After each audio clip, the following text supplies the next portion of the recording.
Rafa, to continue our conversation, how would you answer somebody, a board member, a member of ARA, a partner, who might say, well, why don't we just buy the land behind you? We can see the land behind you is steep hillside with forested ridges. Why not just buy it? Why go through the complication of ARAs, of signing agreements, which may have to last over many, many years? There's several explanations for that. The simplest one is that by buying it, you're not really getting rid of the problem.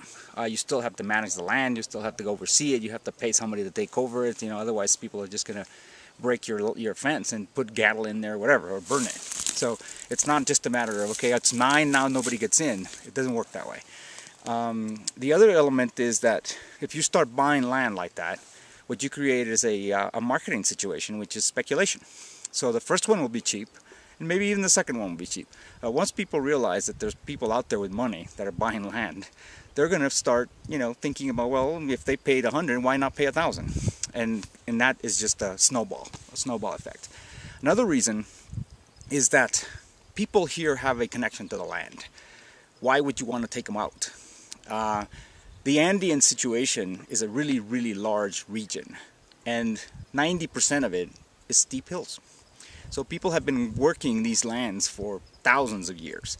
So, the fact that somebody else comes in and just for some reason has a brilliant idea that it needs to be forested doesn't take away the cultural process that exists in the area. So all we're doing with the ARAs is basically building on that particular historical custom in the Andes and elsewhere, actually, in Latin America.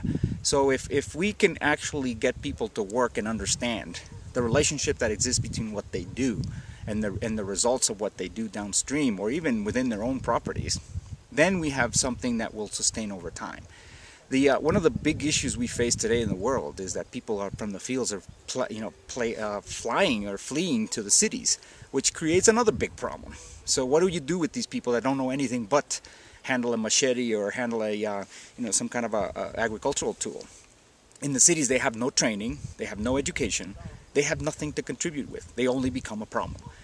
While out here, they are very useful. They know what they do. They know their land. They understand the system, etc. So why get rid of that? And that's a lot of the thinking behind it.